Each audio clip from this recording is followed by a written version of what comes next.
The following is a Tony Lasano podcast, an Opie show on the Radio Misfits Podcast Network. This is Free Kicks.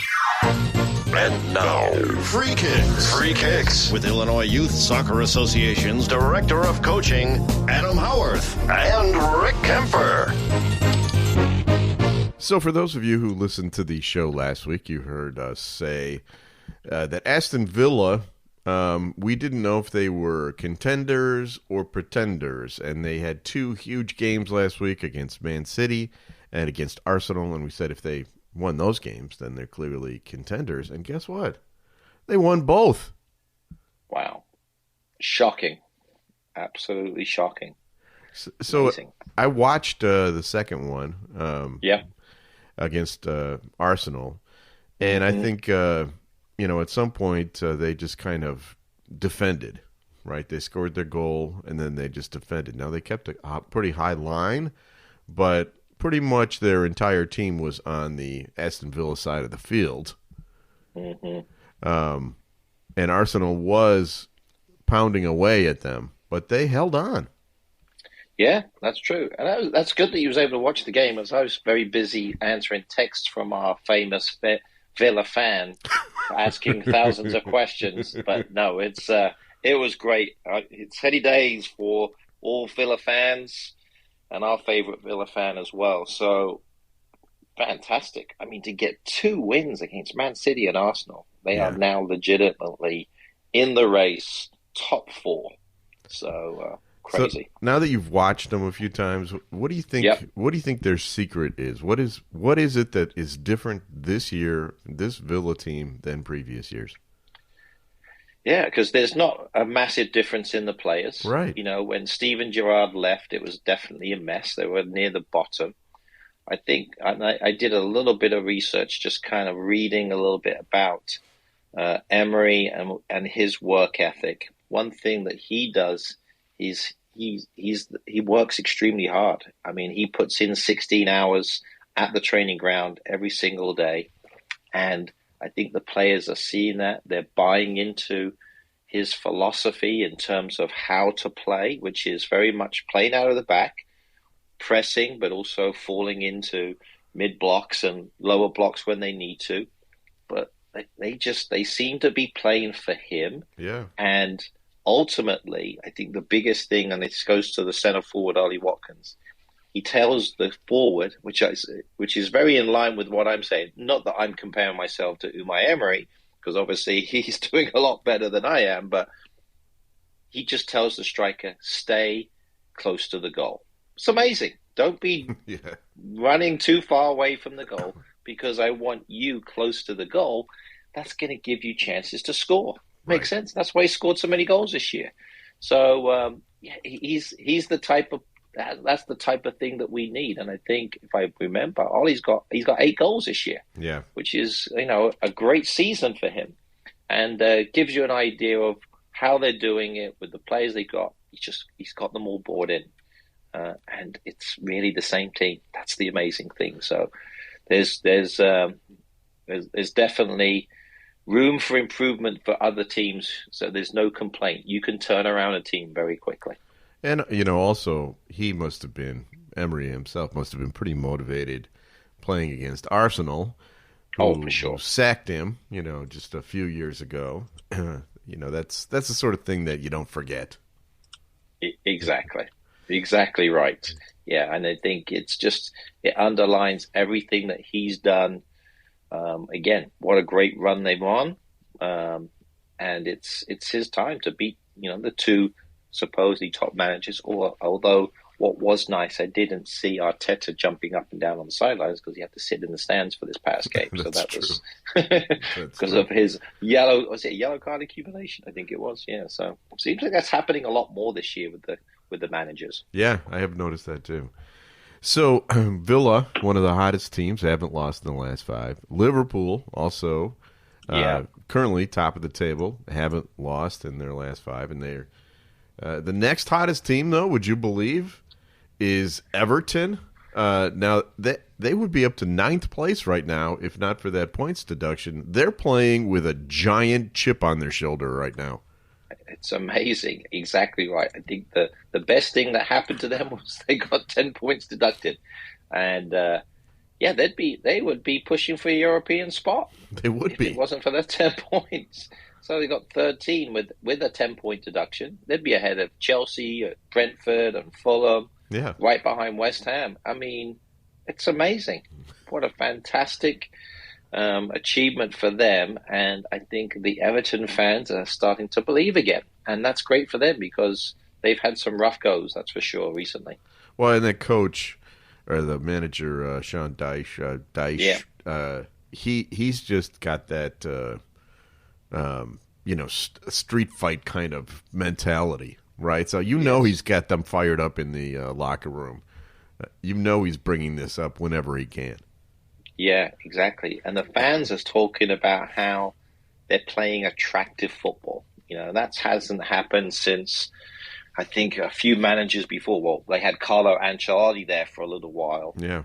He kind of installed a really attractive way of playing, but it hasn't been the same since. They've gone through a couple of managers since then. But Sean Dyche is not necessarily known for his attractive way of playing, but he deserves a lot of credit. He's doing an amazing job with the players he's got. They do have talent. I mean, that's one thing.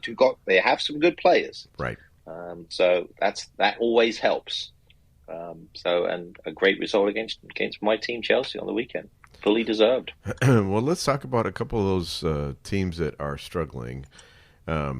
We kind of hinted at this last week, and they kind of lived up to it this week, didn't they?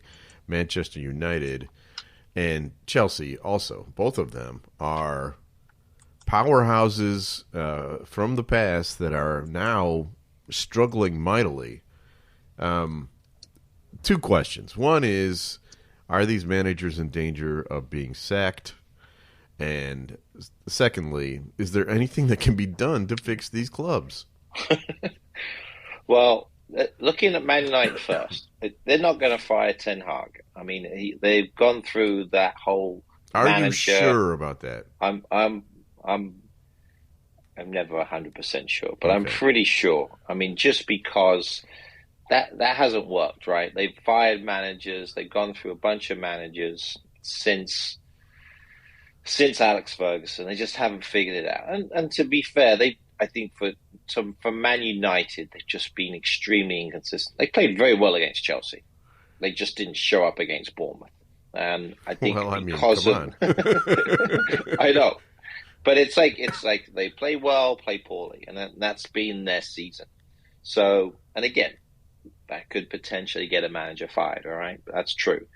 But again, one thing I'm always seeing is players coming out supporting him, which is always interesting. McTominay is one who's obviously having a bit of a resurgence under Ten Hag as well. True. And there's still a chance. We're taping this on Tuesday. They play actually today against Bayern Munich. Still a chance if they win, they could even get into the qualifying stages. Potentially, would be a miracle, but they could to beat Bayern Munich at Bayern Munich. It's not going to be easy. I think it might be at Old Trafford, but I think that it's just averageness all the time, and there's too many off the field issues that seems to be struggling with what he's got. Obviously, the Jadon Sancho situation, he's dealing with that. So that's where there's so much intrigue into what's happening. But I don't think yet. That's if they do have a bad turn of a lot of losses, then I think he's in trouble. I kind of got the feeling during this past weekend's game that if Bournemouth had put in a couple more goals, he would have been fired right on the spot. I mean, you can't lose 3-0 to Bournemouth. Totally agree. And I think it's one nail, right? It's a nail in the coffin. It's not necessarily the nails to finish him off. Okay. He's on a short leash for sure. There's no question about that. And they've got a tough game this week. So we'll see how that works out. But possibly if they have a rough result this weekend, that might be the final nail in the coffin. The other one is Pochettino at Chelsea. Now, Chelsea's famous. They change their managers like you and I change socks. But I really am not hearing a lot of rumbling about getting rid of him. No, I think everybody's aware of the situation. As much as I dislike it, this is a long-term commitment that Chelsea are kind of working with Pochettino.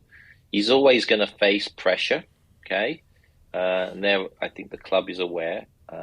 I go back to potentially the pressure that was put on him by the owners with all of these new players.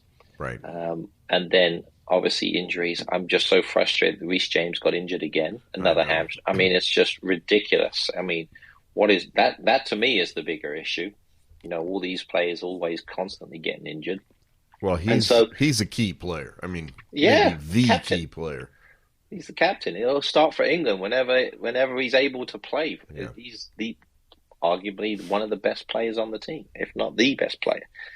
And so that's been the tough thing. And again, they're just so inconsistent. Like Man United, it's like a mirror image, these two. They play well one day and then they look like they've never played again. So I watch them sometimes and I think, wow, they've got some firepower up front. You know, they've got Sterling, they've got the kid, what's his name? Yeah, Mudryk, so fast. Yeah, and the one they got from Manchester City too, with the bowl hair. Oh yeah, Cole Palmer. Yeah, Cole Palmer, yeah. The one who looks like he's from Appalachia. That guy. But yeah, then I watched them play against Manchester United, and I thought, well, these guys have never scored in their lives. It looks like they couldn't put the ball in the net if their life depended on it. Exactly. And you saw them play well against Man City. I mean, against, how well they played. And that's the thing. I have a bit more, again, I'm not a Man United fan, so obviously it's tougher to see that. But as a Chelsea fan, obviously I'm frustrated. But I see the project. I see the youth. It was always going to be at least 2 years before they're going to be any good. So we may be sitting in this mid-table mire of what's going on and maybe win a few cups. So that's how I look at it. Okay. So, yeah, I'm always a half full type of gut person. So we'll see how it goes. Okay, you have set this up perfectly because I wanted to ask you about a moment that I heard. Okay. I think it was during the Newcastle game. John Champion was the commentator, and Graham Lasso was the color commentator. Yeah. And at one point, Graham said something nice about a player who had, gotten in trouble or something. And John Champion said, Graham, you always find the good in everyone, don't you? And Graham said back, not everyone. I still haven't found it in you. Woo, wow. And it just kind of carried on as if nothing had happened. This is something I've been watching because I have a funny feeling this John Champion guy is not a pleasant man, based on some of the exchanges that I hear. Maybe I'm reading into it, but it didn't sound like lighthearted and fun. You know what I mean? Yeah, sure. No, and again, I mean that's brilliant. You pick up on this because this might be a bigger issue down the road. I haven't seen anything in the news about there being any type of a conflict or anything like that. I mean, obviously, conflicts between commentators is probably not a massive deal, but you might be onto something here. You might be breaking some things that we're not sure about. So, but yeah, it's a strange one. Yeah. I mean, he obviously understands the game. He does a good job of commentating, but you're right. He's a little bit more sarcastic than maybe some of the others. Yeah, I think so. All right, before we move on to our next segment here, I just need you to tell me what team is at the top of the table, and then we will move on. Top of the table is? I think it's Ipswich. They're in the top of the championship. No, that's not what I meant. Which table are you talking about? Bayern Munich? No, I'm actually talking about the table. No, I meant the Premier League. The Premier League. Scottish Premier League? No. The English. You're not going to say it, are you? I'm not going to say it. Hey, congratulations. Well done. Yeah. For 1 week, it is Liverpool. All right, Free Kicks is brought to you by the Illinois Youth Soccer Association. Illinois Youth Soccer has been proudly serving the Illinois soccer community since 1975. Illinois Youth Soccer is a non-profit corporation, official state association and charter member of the U.S. Soccer Federation, administers U.S. Soccer Federation coaching programs, the Olympic Development Program, and U.S. Soccer Federation referee programs. For more information, go to illinoisyouthsoccer.org. How did the Greg Berhalter thing go last week? Fantastic. We had so much positive feedback. I guess you wasn't able to jump on. I think you had another interview going on. I did, yeah. He was tremendous. So we're hoping we're just going to try and see if we can send that out to people. But he came across, everybody I spoke about said, wow, he is great. He was awesome. He detailed how U.S. Soccer wants to play, how they're going to try to do it. He also detailed what they do in training. It was like a behind the curtains, fantastic look. And then he stuck on there. We was over an hour. He stuck on and answered over 40 questions. I mean, I threw it I was in charge of the Q&A and he was rattling them off. He just took control. So that's why he's the manager of the U.S. men's national team. I was impressed. I think a lot of people were really hugely impressed in terms of how he brings everything across. There's definitely a clear plan. And a lot of people say, he doesn't know what he's doing. He does. It's clear. It's there. It may not always go his way, but it was very good. So thanks for asking. You know, have you ever seen the show The Bear? It's like a show about Chicago, a restaurant, like an Italian beef place. It's okay. Anyway, it's a very popular show. It won a bunch of Emmys, and one of the characters' names on that show is Richie, and he is a dead ringer for Greg Berhalter. He could be the third Berhalter brother. Because isn't Greg's isn't his brother still in charge of the U.S. Soccer Federation? No, not anymore. Oh, I think he's no longer. No, but the interesting thing is, he's in Chicago. We're in Chicago, right. So he's got kids that play on Chicago teams. So a couple of the local club teams, which is great. And then his son, famously named Sebastian, what a fantastic name, is also playing with the Vancouver Whitecaps. So a professional there. So quite a good pedigree of soccer players in the family. So it's kind of neat. So, but it was interesting, kind of interesting. I was talking to a coach who's on our current DOC course, the new club technical leadership course. Yeah. That course is open for people to register if they're interested. Hearing good things about that. Yeah, thank you. And he was chatting, I was chatting with him right before we jumped on that call, and he actually coached his daughter. Ironically, he was coaching Greg Berhalter's daughter, and then he actually talked a little bit about that she plays U10 in Chicago. So it was just like, man, soccer is so small when you think about how everything is connected. So it was kind of neat. But we had good. A referees meeting last night at the Green White Soccer Club, and we host a bunch of that sort of thing at the clubhouse. Yeah. And, I probably recognized a dozen people there because I've just been in the soccer community here for so long. And it really is a small community.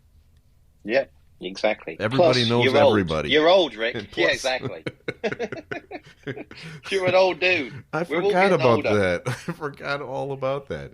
It's time for another feature on the show. Time now to guess the Premier League star. And I was going to do an easy one, but now I'm changing it to a really hard one, just for that old crack. All right, this week. You have two. Is that how you pick two? One easy to give me some confidence, because right now I'm really lacking in confidence, and then the second one just because I'm a pain. All right, I get it. Yeah, exactly. So this is going to fit into the second category. Okay.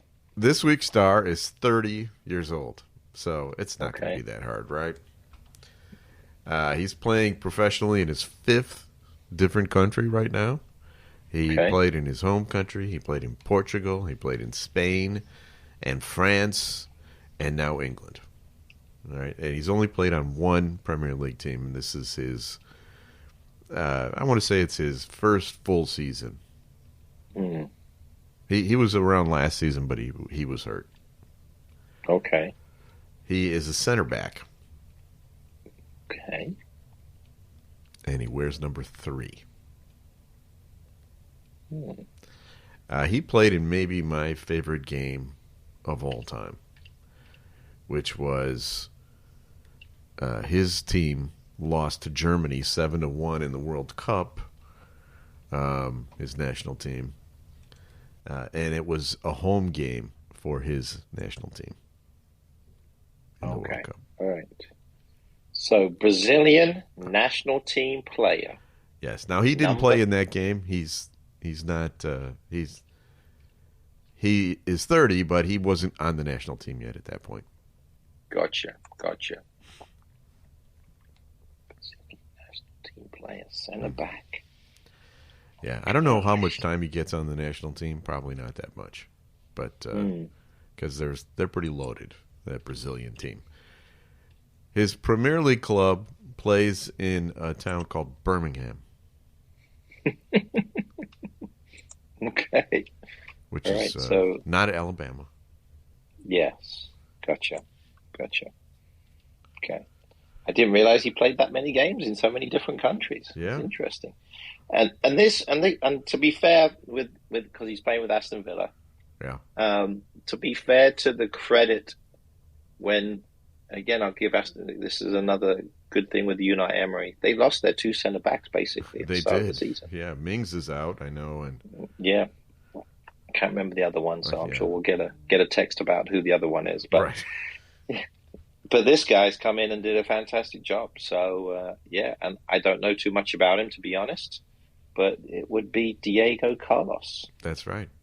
The last clue was going to be his first name is the same as Dora the Explorer's sidekick. And I bet you had to watch that, didn't you, as a parent? Oh, yeah. We watched a lot of it. It's with my daughter especially. Not so much with the boys. We were Thomas the Tank Engine most of the time. Oh, my God, that's funny. we were a big Thomas the Tank Engine house. Oh, gosh. I think we still got him downstairs somewhere. Every track everywhere. But it's kind of funny. I used to know. I used to be able to speak fluent Thomas the Tank Engine. Oh, there's Gordon, or there's whatever the stupid names are. Yeah, I didn't like it when my son said, "Hey, Dad, you kind of look like the Fat Controller or Weight Challenge Controller." I'm like, "Oh, thanks very much." Yeah, that was. There you go. That was a good show. All right, it's time for my favorite part of the show. Now, time for Adam's Weekend Soccer TV Tip. So, the schedule looks pretty good, right, for this weekend? There's got to be a few things we can watch, and hopefully they're not at 6:30 in the morning. No, we've got the great thing is, so we start on Friday, so an earlier start. So you've got yourself a little Friday afternoon match, Forest against Spurs at 2:00, and then the great thing is the Saturday games start at 9 a.m. So that's perfect. Perfect. And then Sunday we start at 8 a.m. But I think the games to watch are going to be on Sunday, the 2 games. So you can kind of prime yourself with the 8 a.m. game. I think this will be a good one. We've got to watch the team in form, Aston Villa. They're on the road against Brentford, against the Bees in West London.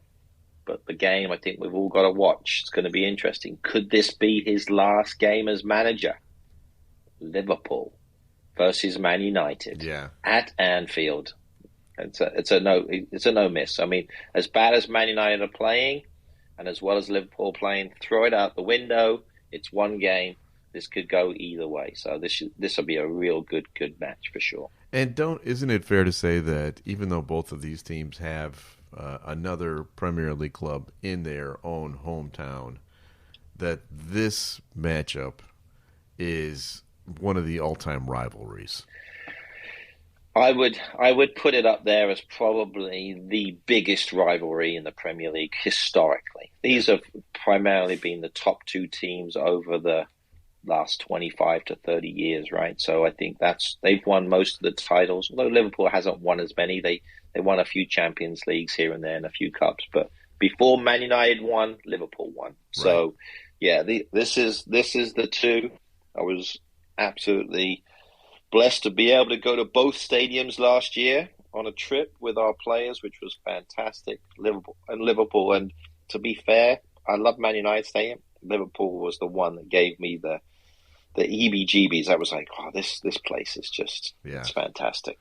It was that type of a place. Looking at it, sitting in the Kop there was pretty cool. So great stadium, great place. If Manchester United do manage to win that game at Anfield, that's quite an accomplishment.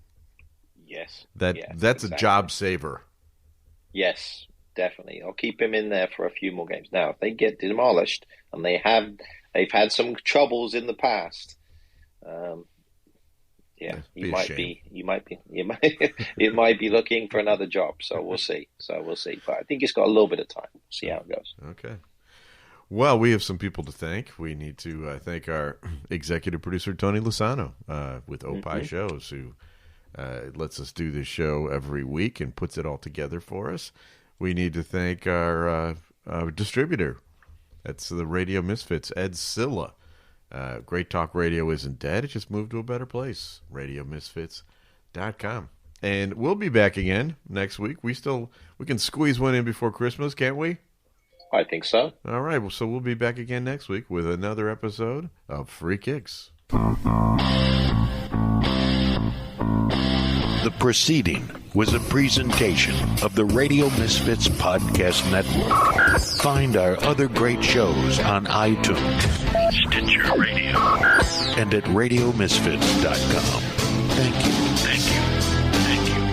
This has been a presentation of Opie Productions. Tony, can you shut up?